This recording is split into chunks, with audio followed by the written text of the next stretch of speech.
যদি 17,000 টাকার মতো হয়ে থাকে সেই ক্ষেত্রে আপনি চয়েস করতে পারেন কিন্তু Moto Z34। Moto Z34 এই ডিভাইসটা রান করছে Android 14 এবং Motorola ইউআই কিন্তু এখন one of the best UI এর মধ্যেই থাকে। বেশ ক্লিন টাইপের একটা ইউআই, ঝই ঝামেলা ছাড়া। আশা করছি ম্যাক্সিমাম মানুষের কাছে এটা ভালো লাগবে। অন্যদিকে এর আকর্ষণীয় জায়গা হলো performance section. Qualcomm Snapdragon 695 5G প্রসেসরটি রয়েছে এখানে। যে প্রসেসরটা আমরা জানি খুবই ব্যালেন্স একটা প্রসেসর, খুব বেশি গরম হয় না, মোটামুটি ভালো একটা পারফরম্যান্স ডেলিভার করতে পারে, আবার গেমিংয়েও ভালো রেজাল্ট দেয়। যদি কিনা MediaTek Helio Z99 এর সাথে কম্পেয়ার করেন সেক্ষেত্রে এই প্রসেসরটা বেশ কিছু জায়গায় এগিয়ে থাকে এবং এই প্রাইস পয়েন্টে 17,000 টাকা প্রাইস পয়েন্টে এর চাইতে বেটার প্রসেসর হয়তো আপনি পাবেন না। 128GB ভ্যারিয়েন্ট আপনি পেয়ে যাচ্ছেন এরকম প্রাইস পয়েন্টে। 50 মেগাপিক্সেলের ক্যামেরা আছে, ওটাও কিন্তু এই প্রাইস পয়েন্টের ফোন অনুযায়ী স্ট্যান্ডার্ড একটা রেজাল্ট দিবে, আপনাকে অসন্তুষ্ট করবে না। অন্যান্য যে ডিভাইসগুলো আপনি পেয়ে যাবেন তাদের সাথে কম্পেয়ার করতে গেলে এর ছবির কোয়ালিটি ভালো লেগেছে, কয়েকটা স্যাম্পল আছে আপনারা দেখে নিতে পারেন।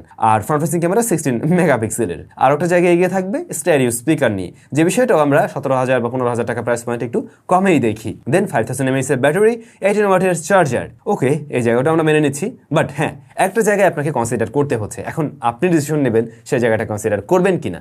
ডিসপ্লে HD+ রেজুলেশনের ডিসপ্লে, যা আমরা আসলে মোটেই আশা করি না 17,000 বা 16,000-এও। এখানে যদি ফুল HD হতো কোনো ধরনের কমপ্লেন থাকতো না, জাস্ট বলতাম ভাই আপনার বাজেট 17 হলে চোখ বন্ধ করে এটা কিনেন। এখন HD+ নিয়ে যদি সমস্যা না থাকে তাহলে এটাকে চয়েস করুন। তবে HD+ এর পাশাপাশি কিন্তু এখানে 120Hz হাই রিফ্রেশারটা রয়েছে। এখন আপনি নিজে ডিসাইড করুন আপনি আসলে এটা চয়েস করতে চান কিনা। পারফরমেন্সের দিক থেকে ভালো জিনিস এটা। অলরাইট, পরবর্তী smartphone official device OnePlus Nord N30 SE 5G লাগবে, অফিসিয়াল ফোন লাগবে, তাহলে আপাতত এর চাইতে বেটার অপশন নাই অফিসিয়ালি, এটুকু শিওর। IPS LCD প্যানেল আছে, 120Hz হাই রিফ্রেশার আছে, ফুল HD+ অবশ্যই। সো এখানে এসে আপনি সবকিছু পুষিয়ে যেতে দেখছেন। আবার ডিভাইসটা পাওয়া যাচ্ছে কিন্তু মাত্র 16,000 টাকা প্রাইস পয়েন্টে। এই জায়গায়ও আপনাকে এগিয়ে রাখছে। দেন স্মার্টফোনটি রান করছে Android 14-এ। অনেকে হয়তো জানেন এটা Android 13-এ রান করার কথা, বাট অলরেডি ডিভাইসগুলোতে Android 14 চলে এসছে। তবে কমতির জায়গা হলো এইটার র্যাম, 4GB র্যাম। এই প্রাইস পয়েন্টের খেলোয়াড়দের এই একটা সমস্যা, কোনো না কোনো জায়গায় একটু কমতি থাকেই। এই স্মার্টফোনটা যদি 6GB র্যাম দিয়ে আসতো ভাই পুরা কিলার, মানে অফিসিয়াল আনঅফিসিয়াল বোথ, কাউকেই আর পাত্তা দিত না সে। যাই হোক, 4GB র্যাম আপনার কাছে একটু কম মনে হবে অবশ্যই যখন কিনা আপনি মাল্টিটাস্কিং করবেন। ইভেন গেমিং এর ক্ষেত্রেও 6GB র্যাম হলে সুবিধা হয় আর কি। তবে প্রসেসরটা ভালো, MediaTek Dimensity 6020 রয়েছে এখানে, যা মূলত একটি 5G চিপ। আর এই স্মার্টফোনে 50 মেগাপিক্সেলের ক্যামেরা আছে, 8 মেগাপিক্সেলের ফ্রন্ট ফেসিং ক্যামেরা আছে। এই স্মার্টফোনের ছবির কোয়ালিটিও কিন্তু ভালো লাগবে যখন কিনা আপনি 16,000 টাকায় কিনছেন। এই প্রাইস পয়েন্টের ডিভাইসের সাথে কম্পেয়ার করে দেখুন না একবার, দেখবেন এই স্মার্টফোনের ক্যামেরা তাদের থেকে মোটেই পিছিয়ে নেই। আছে 5000 mAh এর ব্যাটারি, 33 ওয়াটের চার্জিং সিস্টেম, একদম ঠিকঠাক আছে এই জায়গাটাও। অফিসিয়াল ডিভাইস এবং গ্রিন লাইন পড়ার পসিবিলিটি নেই কারণ IPS LCD প্যানেল। সব মিলে খুবই দারুণ একটা প্যাকেজ, একদম রিকমেন্ড করার মতো একটা প্যাকেজ। বাট যদি কিনা আপনার র্যাম বেশি প্রয়োজন হয় তাহলে এই ডিভাইসকে আপনার বাদ দিতে হচ্ছে আপাতত। পরবর্তী ডিভাইসটাও Motorola-রই। Motorola কম দামে ইদানিং খুব ভালো ভালো ডিভাইস নিয়ে আসছে। এই ডিভাইসটা হলো Moto Z54। Moto Z54 এই স্মার্টফোনটাতে কিন্তু IPS LCD প্যানেল আছে, বাট এবারে আমরা ফুল HD+ রেজুলেশনের প্যানেল দেখছি এবং 120Hz হাই রিফ্রেশ রেট দেখছি। অ্যারাউন্ড 20K প্রাইস পয়েন্টে এই ডিভাইসটা পাওয়া যাচ্ছে। রান করছে Android 14-এ এবং MediaTek Dimensity 7020 রয়েছে পারফরমেন্স সেকশনে। 8GB RAM, 128GB storage. তো যেমনটা দেখছেন এটা ডিসপ্লে ভালো ছিল, এইটা অ্যান্ড্রয়েড ভার্সনের লেটেস্ট। আবার এখানে আমরা দেখছি ভালো একটা প্রসেসর রয়েছে, Dimensity 7020 এর মতো প্রসেসর, সেই সাথে 8GB র্যাম। তো সবকিছু মিলে এই জায়গাটা কিন্তু একদম perfect for gaming, for regular tasking এবং অফকোর্স ফুল HD+ রেজুলেশন যেটা বললাম। আর অন্যদিকে ক্যামেরায় 50 মেগাপিক্সেল, 16 মেগাপিক্সেলের মেইন শুটার। আর ছবির কোয়ালিটি যদি কিনা মোটর আগের ফোনের সাথে কম্পেয়ার করি, এই দুইটা সেন্সর মানে অলমোস্ট সিমিলার টাইপের রেজাল্ট দেয়, তবে এইটার প্রসেসিং যেহেতু আলাদা একটু ডিফারেন্স আপনি লক্ষ্য করবেন। Colour tone plus sharpness detailing একটু বেটার কিছু লক্ষ্য করছিলাম এই ডিভাইসে। ব্যাটারিটা 5000 mAh, বাট চার্জারটা ছোট 15 ওয়াট, যে জায়গায় পিছিয়ে থাকছে এই ডিভাইসটা। ব্যাটারি ঠিক আছে, বাট চার্জার প্যাকেজটা একটু ছোট হয়ে যায়, যে জিনিসটা আর একটু বড়সড় দরকার ছিল অবশ্যই। Motorolaর ওভারঅল এক্সপিরিয়েন্স কিন্তু ভালো এবং যারা মোটামুটি ব্যবহার করছে তাদের কাছে তেমন কোনো কমপ্লেন পাইনি। তো সেই জায়গা থেকে আমার মনে হয় মোটর ডিভাইসগুলো আপনারা চাইলে চয়েস করতে পারেন যদি আনঅফিসিয়াল ডিভাইস নেওয়ার চিন্তা ভাবনা করেন। এরপর যদি আপনার বাজেট ভাই আরেকটু বাড়ানো সম্ভব হয়, মানে 21,000 টাকার আশেপাশে, সেই ক্ষেত্রে আপনি চয়েস করতে পারেন পোকোর স্মার্টফোন Poco X5। হ্যাঁ, ডিভাইসটা একটু পুরাতন, প্রায় 1 বছর আগে এসেছিল।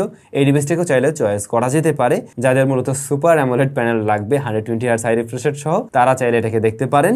এবং অবশ্যই MIUI এর স্বাদ আপনার দরকার।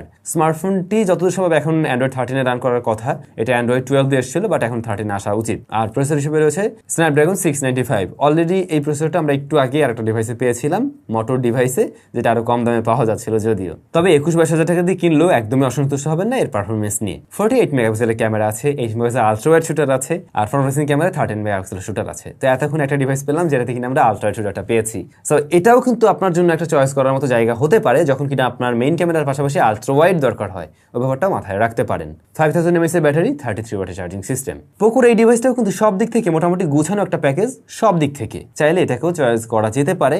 জাস্ট মিইউআই কখন কি বলবে এটা নিয়ে একটু আমাদের চিন্তা থেকেই যায়।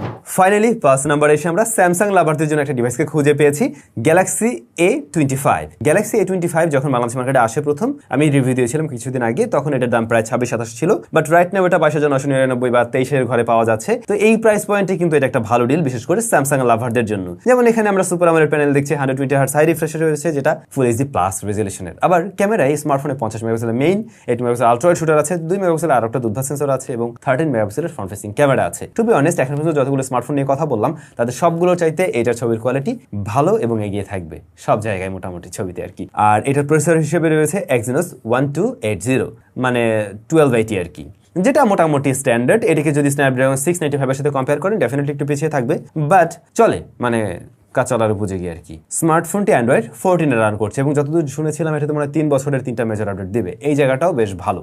তবে হ্যাঁ, এর বক্সে আপনারা 25 ওয়াটের চার্জারটা পাচ্ছেন না, 25 ওয়াটস চার্জিং সিস্টেম সাপোর্ট নেয় এবং 5000 mAh ব্যাটারি রয়েছে।